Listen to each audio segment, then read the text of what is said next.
Bonjour à tous chers mortels, c'est Dragmar et on se retrouve avec ce petit top 10 des déceptions de l'année 2022. J'avais fait celui avec mon top 10 des mangas que j'avais le plus apprécié, qui m'avaient le plus marqué, que j'avais le plus adoré. Maintenant je vais faire tout l'inverse, des mangas que soit j'en attendais beaucoup, soit j'en attendais rien de spécial mais ils m'ont déçu quand même. Voilà, en tout cas des mangas qui malheureusement ne m'ont pas plus que ça. Et en passage je vous remercie, la vidéo des top 10 pour ceux que j'ai le plus aimé a plutôt bien marché, donc ça fait toujours plaisir, merci à vous. Donc on attaque encore une fois du plus léger jusqu'à celui qui m'a le plus déçu, et on le rappelle, ça ne reste que mon avis personnel. Je sais très bien que dans les titres que je vais présenter, certains ont bien aimé ces titres-là, mais chaque titre ne peut pas plaire à tout le monde. En 10e position, nous avons Mon mari dort dans le congélateur, série en 2 tomes que j'attendais, parce que j'étais très curieux de voir ce que ça allait donner. Une série où en gros on voit une jeune femme qui a tué son mari. Voilà, qui a tué son mari et qui va le mettre dans le congélateur. Oui, tout est dit dans le titre, effectivement. En gros, voilà, elle a tué son mari parce que ça faisait plusieurs années que ça s'entendait plus, le mec il devenait violent, il éclatait sa femme, il la violait, tout ça. Donc elle en a eu un peu marre, elle l'a étranglé et puis mis dans le réfrigérateur. Et à un moment donné, en fait, elle va voir qu'un double, en tout cas son hôte, la personne qu'elle a tué, son mari, est revenu. Alors que le cadavre est toujours dans le congélateur. Et ça, c'est le speech, du coup. Donc elle va essayer de se comprendre, mais est-ce que c'est un fantôme, un zombie, qu'est-ce qui se passe, il faut que j'essaie de rester normal, mais en même temps... En fait, c'est une histoire qui, franchement, avait un très bon scénario, mais qui s'est totalement perdu. En fait, c'est un manga vraiment qui aurait fait 5-6 tomes. Ça aurait été nickel, parce qu'en vrai, il y avait presque tout. Il y avait des bons personnages, il y avait une bonne histoire, il y avait une bonne ambiance, c'était morbide, il y avait un truc qui faisait que c'était cool. C'était vraiment très sympa dans l'idée, je précise, mais dans le cheminement, dans la rapidité, je veux dire, en 2 tomes, tout a été bâclé en mode attends, il faut vite, faut balancer toutes les infos, faut faire le plus vite possible parce qu'on a que 2 tomes. Ah, mais du coup on comprend rien. Alors oui, si t'arrives plus ou moins à comprendre, mais c'est mal ficelé, ça s'enchaîne pas vraiment très bien. Tu te poses des questions en mode bah attends, il y a eu ça, oh là là. Enfin, je veux dire, t'apprécies pas ta lecture. T'es plus en fait à essayer de comprendre, de rassembler le bordel que c'est pour plus ou moins arriver à comprendre un peu l'histoire, plutôt que juste apprécier tout ce qui se passe. Ce qui est très dommage, parce que franchement, encore une fois, un manga qui aurait pu être vraiment très bien avec plus de tomes, mais là en 2 tomes trop bâclés. Voilà, donc grosse déception, parce que voilà, j'attendais un petit peu ce manga-là, mais malheureusement, je n'en aurai pas plus. En 9e position, nous avons Sakamoto Days. Alors là, ils vont dire, oh là là, mais pourtant c'est un gros manga de Glénat, hein, oh là là. Bah oui, c'est un énième manga que Glénat a mis en avant, parce que ça fait partie du Shonen Jump, c'est de la Shueisha, tout ça, donc ça fait partie des très grosses œuvres qui marchent super bien au Japon, tout ça. Mais encore une fois, faut vous dire, c'est pas parce que ça vient de la Shueisha ou des trucs du genre que forcément ça va marcher en France, et forcément ça va plaire à tout le monde.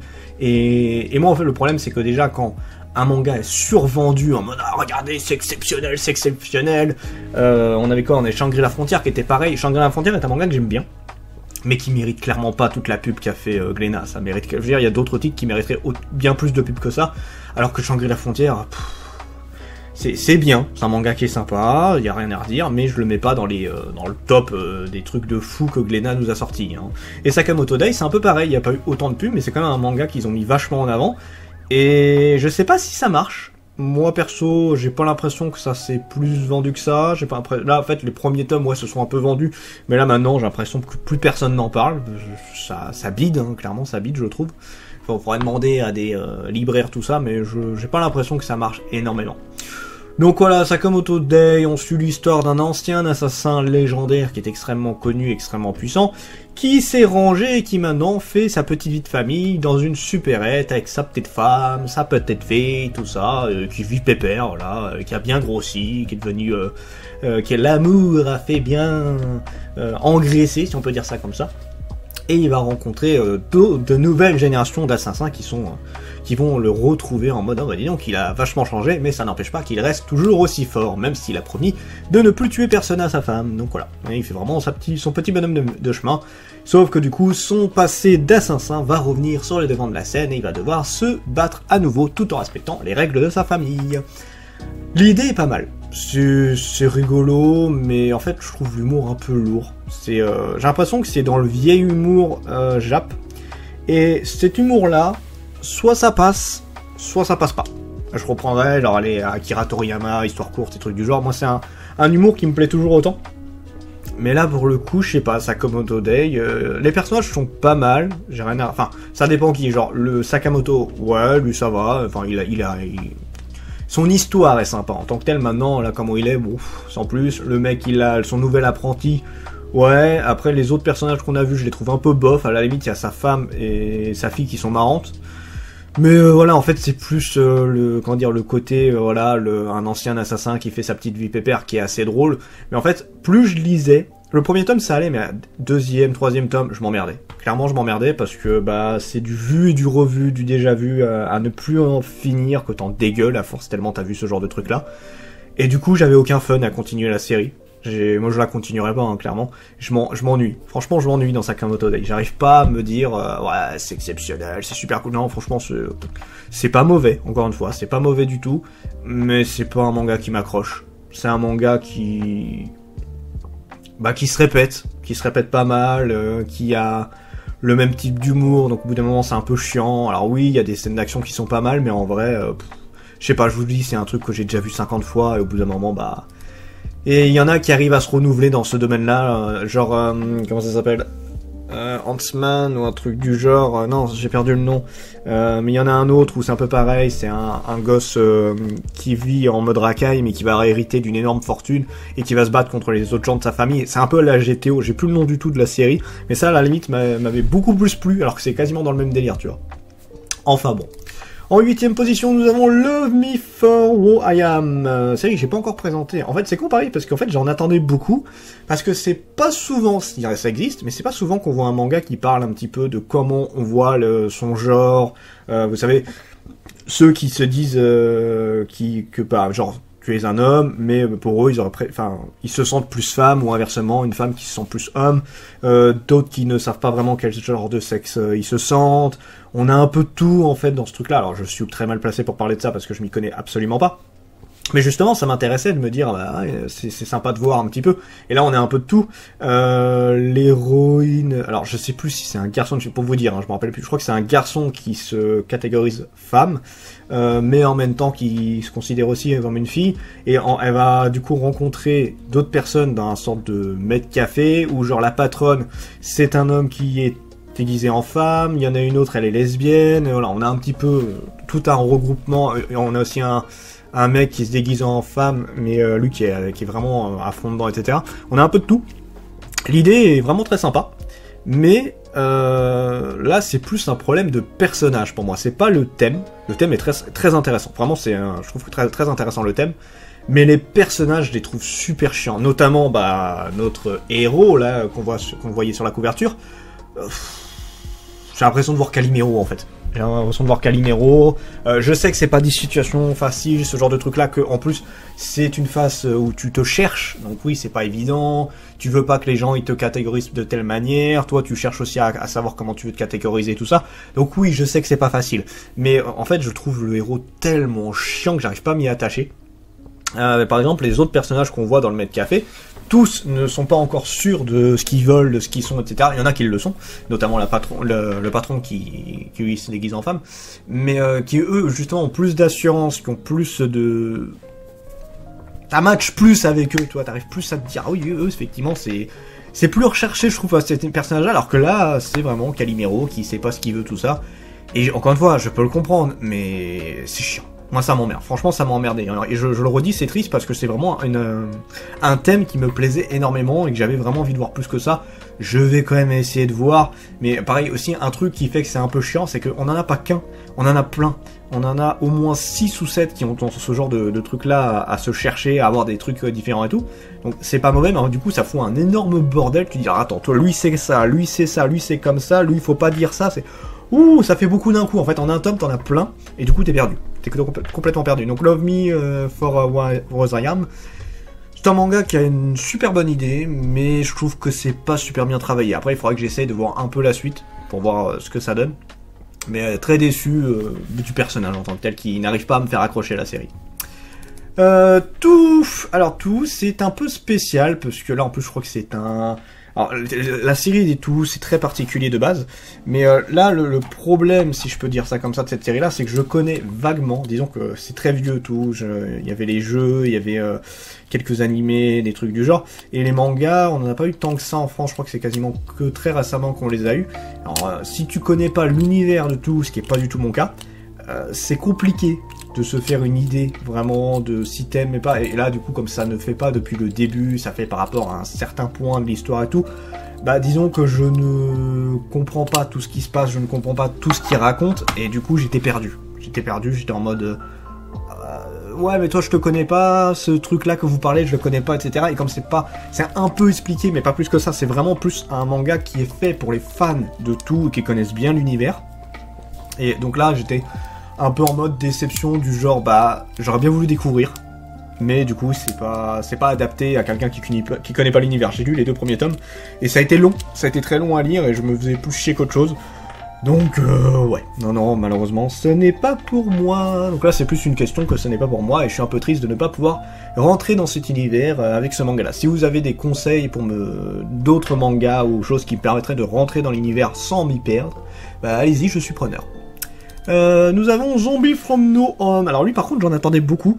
J'étais triste de me dire que c'était que 2 tomes déjà. Je me dis merde, un truc de zombie en 2 tomes, ça risque d'être pas terrible. Bon.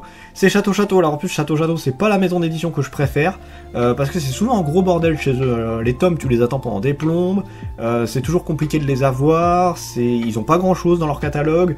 Donc voilà, c'est pas la maison d'édition que je préfère de base.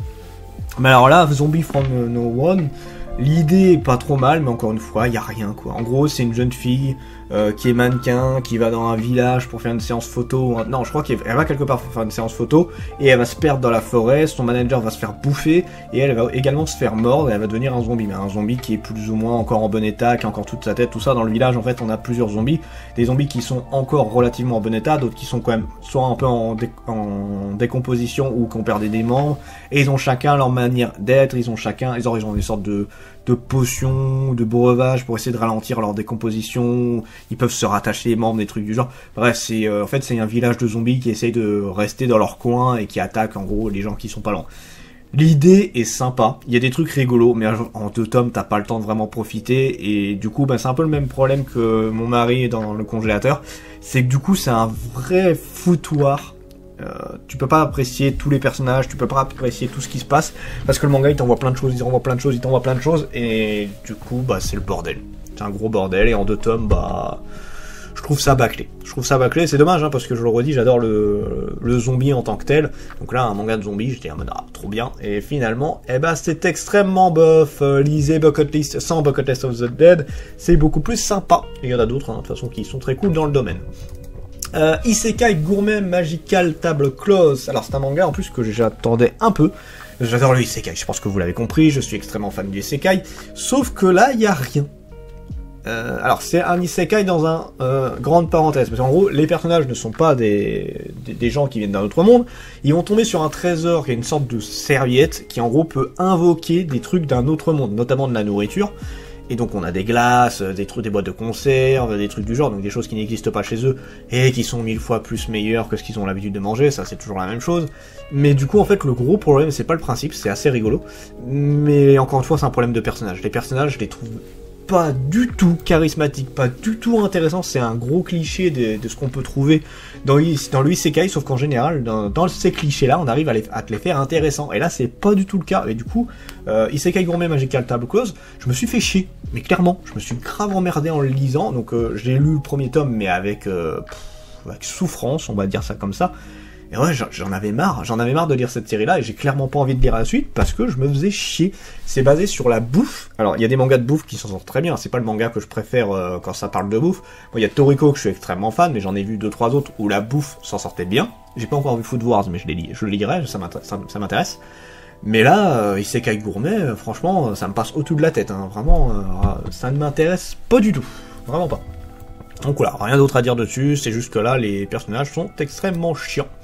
Komi cherche ses mots, 4ème position. Oh là là, gros titre ça aussi, un titre que beaucoup de monde attendait, un titre que beaucoup de monde a aimé, et ben moi, que ce soit l'animé ou le manga, je n'ai apprécié aucun des deux. j'ai pas accroché spécialement. C'est vrai que, ouais, si, j'allais dire, j'ai pas raconté l'histoire, hein. Effectivement, je peux raconter l'histoire. En gros, c'est une jeune fille dans un lycée, avec des gens assez doués et tout ça, qui ont tous une personnalité assez barjou. Ça, c'est pas spécialement grave. Et Komi, du coup, c'est la fille qui est super mignonne, qui est super belle, qui a une aura de divinité, tout ce que vous voulez, et qui n'arrive pas à parler. En gros, elle est toute gênée, elle est ultra timide, ultra réservée, donc les mots n'arrivent pas à sortir de sa bouche, ou alors souvent c'est incompréhensible, ou c'est un vrai bordel, et elle va rencontrer un jeune homme qui, lui, va essayer de l'aider qu'elle se fasse des amis, et qu'elle arrive à prononcer des mots, etc., devant les gens. Alors, l'idée est sympa, c'est plutôt mignon en soi, mais encore une fois, c'est un problème de personnage. J'arrive pas à apprécier Komi plus que ça, je la trouve très lambda, elle a des expressions marrantes. Elle a des trucs qui font un peu de charme, j'avoue, mais j'apprécie pas plus que ça le personnage. Alors déjà, j'aime pas trop le dessin du manga, il arrive pas à m'attirer. Et l'animé, je sais pas, il y a un truc qui fait que je m'ennuyais aussi, j'étais pas dedans. Le héros, clairement, je l'aime pas, je vais le dire clair et net, je n'aime pas le héros parce que je le trouve méga lambda. Mais en fait, c'est le personnage qui est là un peu pour sortir du lot de tout ce c'est que tous ces tarés, on a la timide, on a la racaille, on a le trans, on a la gros psychopathe, on a la fanatique, on a vraiment de tout, on a tous les genres, donc ça peut être drôle. Y en a qui me font bien rire, hein, faut avouer, dans ceux que j'ai vus, mais je sais pas, il y a un truc qui fait que je m'ennuyais. Clairement, je m'ennuyais, donc comme il cherche ses mots, et encore une fois, je pense que le manga il m'a été trop survendu, et du coup, bah, j'arrive pas à m'y faire. Donc voilà, là c'est pas fait pour moi celui-là, on va dire ça plus qu'autre chose. Marduk Scramble, un manga que j'en attendais pas des masses et qui m'a quand même vachement déçu. En gros, c'est de la science-fiction. On suit une jeune fille qui était dans la rue, qui s'est fait recueillir par un mec. Ce mec va la trahir et va essayer de la buter. Elle va réussir à survivre de justesse et se faire sauver par une organisation qui va lui offrir une sorte d'armure qui lui permet de contrôler un peu tout ce qui est technologique et trucs du genre, et elle va essayer de se venger. Ça, c'est le speech. Mais franchement, je trouve le personnage... Encore une fois, un problème de personnage. Ça joue beaucoup, hein. Il n'y a pas que l'histoire, tout ça. Hein. Le personnage joue. Et le problème, c'est que là, la personnage principale est beaucoup moins intéressant des gens qu'on voit à côté. Genre là, elle a une sorte de petite balette qui est sur son épaule, qui est beaucoup plus sympa. Le mec qui est dans l'organisation, beaucoup plus sympa également. Le méchant, là, qu'on va dire ça comme ça, plus intéressant. Et elle fait tellement tâche vis-à-vis de tout ça. J'arrive pas à l'apprécier, j'arrive pas à m'attacher à elle, j'arrive pas à m'intéresser à son histoire, à ce qu'elle veut faire, tout ça. Elle a vraiment un côté inintéressant. Je sais pas, j'arrive pas à m'accrocher à elle, et de toute façon, le speech en tant que tel, ce qui s'y passe, c'est pareil, c'est pas quelque chose qui m'a plu, j'ai eu du mal à lire le tome, et j'avais qu'une seule envie, c'est que ça se finisse vite. Et encore une fois, c'est une série que je ne vais pas continuer, donc là, pas grand chose d'autre à dire là-dessus. Ozuki le stoïque, alors là ça fait partie de la série No F Graphics, vous savez, ceux à 3,95, bon celui d'avant également, et c'est clairement celui que j'ai le moins aimé. Et là c'est un peu le même speech que j'ai dit tout à l'heure, c'est de l'humour jap à l'ancienne, mais vraiment très vieux, encore une fois la Akira Toriyama, tout ça c'est du pipi caca, c'est vraiment les blagues à 2 balles, très japonais. Et alors là, pour l'histoire, on suit les enfers japonais. Donc en fait, c'est divisé en plusieurs enfers. On a plusieurs divinités qui s'en occupent, plusieurs démons qui s'en occupent, qui s'occupent de purger les âmes, de les punir, de gérer tout ce qui se passe, etc. Donc le système en tant que tel est très intéressant. À la limite, lisez Enma. Hein. Enma est beaucoup mieux à ce niveau-là. Et avec entrecoupé de gens qui savent pas gérer. En fait, un des rares qui sait bien gérer, c'est Ozuki, justement, qui est un des rares sérieux, si je peux dire ça comme ça. Mais du coup, avec plein de blagues à la con. Alors, j'aime bien ça, hein, rigoler, j'aime bien ça, les blagues à la con, tout ça. Mais là, je sais pas, ça passe pas. En fait, c'est tout le temps. Et du coup, il n'y a pas spécialement d'histoire. C'est genre, on va à tel endroit, il y a un bordel, Ozuki arrive, il est tellement classe, il arrive à régler le problème. Genre, un dans le même style, c'était Sakamoto pour vous servir. C'est exactement le même délire, mais Sakamoto marche beaucoup mieux, je trouve. Là, je sais pas, je sais pas si c'est le côté trop vieux ou un truc du genre, pourtant j'aime bien les vieilles séries, tout ça, mais là, Ozuki, franchement, je me suis fait tellement chier, aucun intérêt, je me suis emmerdé comme c'est pas possible, donc là, c'est juste, l'humour ne passe pas avec moi, et là, du coup, je le redis, je le dis clairement, si l'humour ne vous plaît pas dans Ozuki, vous allez pas aimer le reste, parce que ça ne parle quasiment que de blagues et tout, et c'est des blagues vraiment à la con, hein. Je le redis, c'est du pipi caca, hein. Et la dernière, la number one, et là j'avais beaucoup d'espérance, c'est Mon coloc est une gameuse. Et j'en suis triste de la mettre en number one parce que j'en attendais beaucoup. En gros, on suit deux personnes, donc un mec déguisé en fille, en grande parenthèse, dans un MMORPG, et une fille qui, elle, est en armure, vraiment, on sait pas quel sexe elle, etc. Et à un moment donné, ils vont un petit peu se lancer l'idée, viens, on se met en colocation, comme ça on sera peinard, ça coûtera moins cher et tout. Et en fait, ils vont se rendre compte qu'il y en a un, la fille pensait que l'autre c'était un mec, une fille, et finalement c'est un garçon, et lui il pensait que c'était un garçon, et ben non, c'est une fille, donc du coup ils vont se retrouver à vivre à deux, avec du coup deux gameuses, une qui, le jour quand elle est dans la rue, tout ça, elle est en ultra belle, ultra bien pomponnée, tout ça, et à la maison en mode gros geek, et lui c'est vraiment le geek H24, ultra timide, tout ça. Ça c'est le speech, mais en fait, j'ai pas du tout... Mais en fait, le manga est entreposé entre deux phases, c'est-à-dire qu'on a la phase normale, où ils sont dans le monde réel, ils se discutent avec leur apparence humaine, tout ça, et plus de la moitié, c'est une partie où ils sont avec leur avatar, avec leur chibi, avec leur des conversations un peu en mode SMS, tout ça, et du coup, ça rend le truc ultra mou, ça rend le truc vraiment pas intéressant, en fait. C'est dommage, hein, parce qu'on a des personnages qui sont pas mal. Clairement, j'aime bien la fille. Alors, le mec est très timide, tout ça, mais j'arrive à accrocher au mec. Mais du coup, le fait qu'à chaque fois, c'est divisé entre l'univers jeu et l'univers réel, c'est mal foutu, je trouve. T'arrives pas... Enfin, moi, j'arrivais pas à accrocher à ça, et du coup, j'ai abandonné. Et encore une fois, c'est dommage, parce que c'est une série que j'aurais vraiment voulu plus lire, que j'aurais voulu plus m'intéresser que ça, mais non, c'est pas passé du tout, et je pense pas que j'irai plus loin que ça. Non, mais je suis sûr que j'irai pas plus loin que ça. Donc voilà, c'est tout pour mon top 10 des déceptions. N'hésitez pas à me dire ce que vous en avez pensé, n'hésitez pas à me dire quel manga vous a le plus déçu pour l'année 2022. C'était Dragmar, et je vous dis à la prochaine, chers mortels.